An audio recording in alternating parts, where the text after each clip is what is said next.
تنشی بی سابقه، جدال علنی ترامپ و ایلان ماسک، اتحادی که خیلی زود فرو پاشید.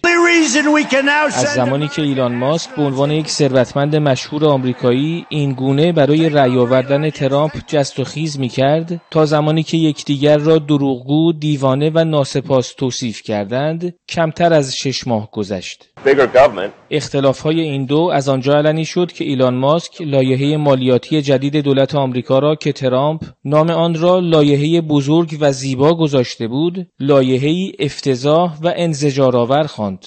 ایلان درباره این لایحه بهتر از هر کسی میدونست و هیچ مشکلی هم با اون نداشت، اما وقتی فهمید قرار ما تولید خودروهای برقی رو متوقف کنیم دچار مشکل شد. وقتی ایلان ماسک اعلام کرد که لایحه بزرگ و زشت ترامپ کسری بودجه آمریکا را 2.5 تریلیون دلار افزایش خواهد داد و سیاست‌های تعرفه‌ای او هم به زودی باعث رکود اقتصادی آمریکا خواهد شد، ترامپ بلافاصله این گونه واکنش نشان داد. ساده ترین راه برای میلیاردها و میلیاردها دلار صرفه‌جویی در بودجهمون فسخ یارانه‌ها و قراردادهای دولتی ایلان ماسکه. کار به همین جا ختم نشد و تهدید متقابل ایلان ماسک را درباره قطع خدماتش به ناسا به دنبال داشت. با توجه به بیانیه رئیس جمهور در مورد لغو قراردادهای دولتی من، اسپیس ایکس بلافاصله از رده خارج کردن فضاپیمای دراگون خود را آغاز خواهد کرد. مجری تلویزیون MSNBC آمریکا درگیری ثروتمندترین فرد این کشور و قدرتمندترین فرد در ساختار سیاسی آمریکا را نشانه‌ای کوچک از فساد عمیق و نظاممند در حکومت آمریکا می‌داند.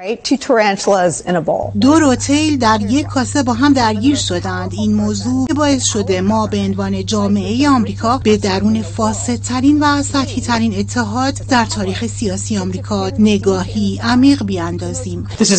این اولین بار نیست که ترامپ با اطرافیان و متحدانش درگیر میشه و رابطه‌اش رو با اونا به تنش میکشونه. ترامپ هر وقت از تثبیت قدرتش مطمئن میشه همین رفتار رو میکنه. ایلان ماسک در جای دیگری از این مشاجره لفظی از ایده استیضاح ترامپ هم حمایت کرد. یکی از بحث برانگیزترین مواردی که ایلان ماسک در این مشاجره درباره ترامپ افشاگری کرد، وجود نام ترامپ در پرونده یک مجرم شناخته شده آمریکایی قاچاق جنسی کودکان به عنوان یکی از مشتریان او بود.